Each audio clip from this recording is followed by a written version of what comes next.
प्रश्न है आपका कि इंडिया में रहने वाले लोग बहुत हार्ड वर्किंग करते हैं, उसके बावजूद सफर बहुत करते हैं, पूजा पाठ भी बहुत करते हैं, धर्म ध्यान जब तब भी बहुत करते हैं, फिर भी इतना कष्ट उठाते हैं। और फॉरेन में रहने वाले लोग इतना कोई पूजा पाठ जब तब करते ही नहीं है और उनकी लाइफ कुछ इस टाइप की है कि वो बहुत कम कष्ट उठाते हैं और बहुत जल्दी सफलता पा लेते हैं।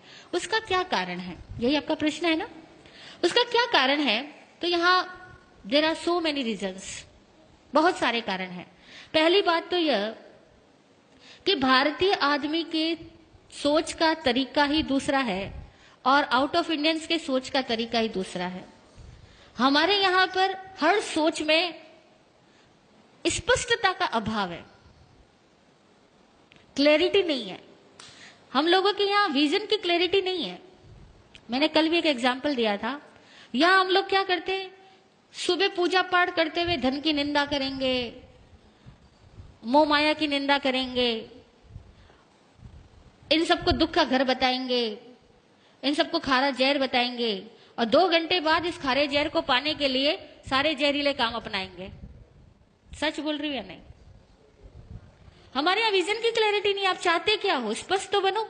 फॉरेन के आदमी के पास में ये फॉर्मेलिटीज नहीं है, वो उसका विजन क्लियर है। पैसा चाहिए तो पैसा चाहिए। हमारे यहाँ पैसा भी चाहिए और पैसे को वो क्या, हाथ का मैल, पैसा तो हाथ का मैल है, ऐसा भी कहेंगे। यार लक्ष्मी का अपमान भी करेंगे, लक्ष्मी भी चाहिए। कैसे चाहिए, कैसे मिलेगी? इसी तरह से घर वालों का प्यार भी चाहिए और बात बात में घर वालों को डांटेंगे, उनकी इज्जत खत्म करेंगे और उनको ये फील करवाएंगे कि तुम तो कुछ समझदार ही नहीं हो, जो समझदार हो वो तो मैं ही आदमी हूं बस।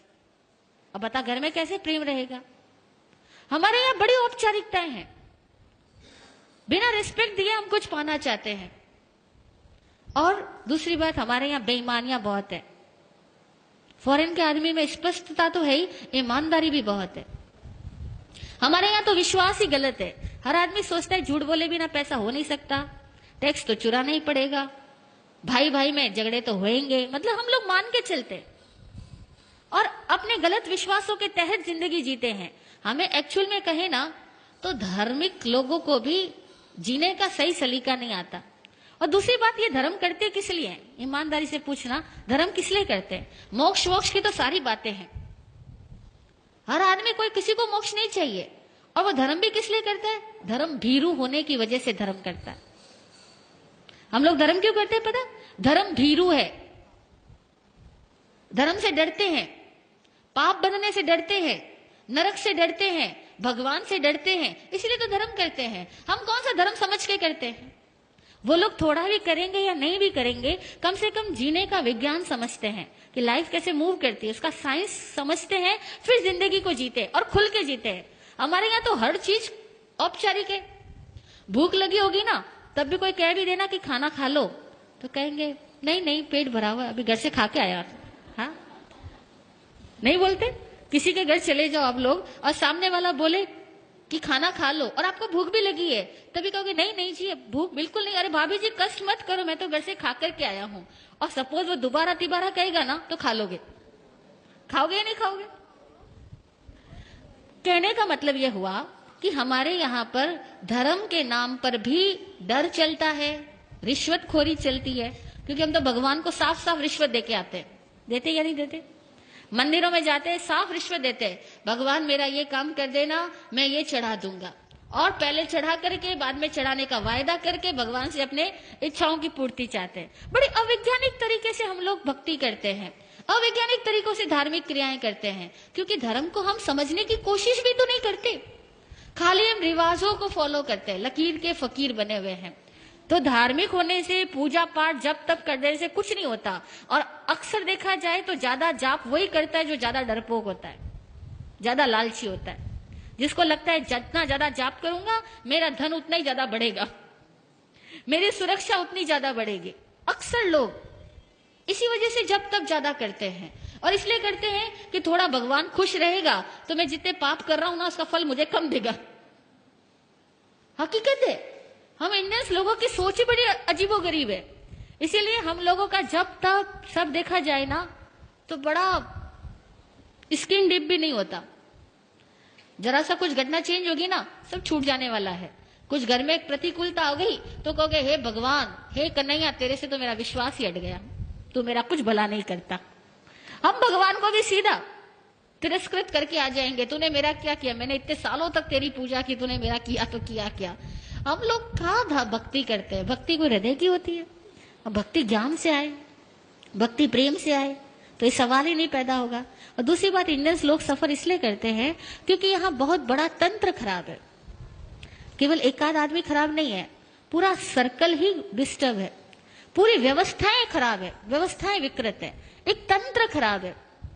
जब पूरा तंत्र खराब होता है ना, तो एक सही, जैसे समझो एक बगीचे के अंदर बहुत ज्यादा प्रदूषण हो, गंदगी इकट्ठी हो, और वहां पे आप गुलाब के पौधे लगाओ, तो बेचारे गुलाब के पौधे अगर 100 लगाए हो तो 90 तो वैसे ही सूख जाने।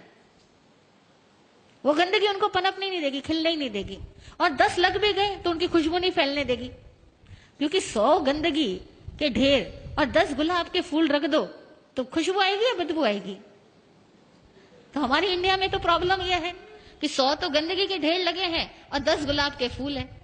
वो सच्चे धार्मिक कह दो या सही समझदार लोग कह दो, वो 100 में से 10 लोग मिल जाए तो बड़ी बात है।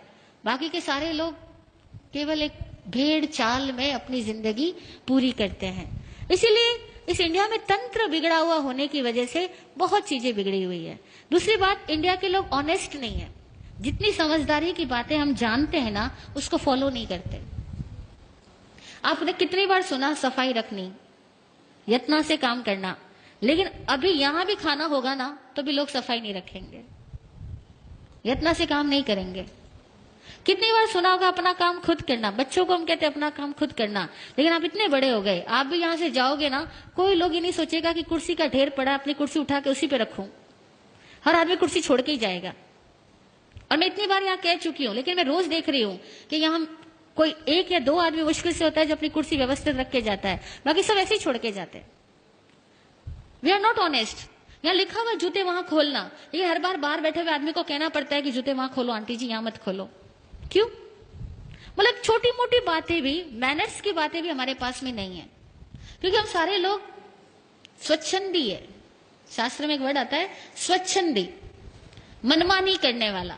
हम सारे लोग इस तरह के हैं। हम सब अपनी मनमानी से जीना चाहते हैं। हमें डिसिप्लिन पसंद नहीं है, और कोई दूसरा हमें डिसिप्लिन में रहने को कह दे, उस आदमी से तो मुंह चिढ़ा लेते हैं। उस आदमी से तो अपनी दूरियां बनाना शुरू कर देते हैं, क्योंकि इसने मुझे कैसे कह दिया। हम वहां जाना ही बंद कर देंगे। ईमानदारी की बात है, ये हम साधु इसलिए आप हमें माफ कर रहे हो, बाकी कोई और आदमी आकर के आपको कुछ कह देना, अनुशासन के नियम यहाँ पर, आप कहोगे इस जगह जाना ही नहीं दोबारा। सच है। इसीलिए आसान नहीं है। इंडियंस लोगों को अपने आप को पहले ईमानदार बनाना होगा, अपनी सोच को वैज्ञानिक बनाना होगा, और अपने हर कार्य को सही तरीके से करने की कला सीखनी होगी। तब कहीं जाकर के इंडिया फॉरेन कंट्रीज के लोगों की तरह एक सुलझी हुई जिंदगी जी पाएगा। और कम से कम हमारे यहाँ साधु संत भी, सॉरी टू से, गुस्ताखी माफ, मिच्छामि दुक्कडम, साधु संत भी लोगों को जीने का सही तरीका नहीं बतला पाते हैं। वे भी लोगों को डराते हैं अथवा लालच से भरते हैं, और साधु संतों के कारण भी हमारे समाज की सभ्यताएं विकसित नहीं हो पाती। और ये भी एक बहुत बड़ा कारण है कि साधु संत खुद भी समझदार नहीं होने की वजह से इतनी सारी पब्लिक के लेवल को रेज नहीं कर पाते, और फिर जो वाकई समझदार लोग हैं वो साधु संतों के पास आना भी पसंद नहीं करते। नहीं पसंद करते, उसका कारण साधु संत स्वयं है। तो दुनिया में भारत में इतने ज्यादा सन्यासी है, इतने ज्यादा साधु लोग हैं हर धर्म के अंदर। हिंदुओं में भी हजारों भरे पड़े हैं, जैनियों में भी भरे पड़े हैं, इतने साधु है। लेकिन वो सारे साधु ईमानदारी से अगर साधु होते तो भारत का कुछ और नक्शा होता। लेकिन हम लोग ईमानदार साधु नहीं और ईमानदार समणोपासक नहीं, अब दोनों में ही कमियां हैं। तो भैया ऑल ओवर कहते हैं आप जैसा बाप वैसा बेटा, तो करे क्या, है ना। ओके, जय हो। हाँ बोलिए सुनीता जी।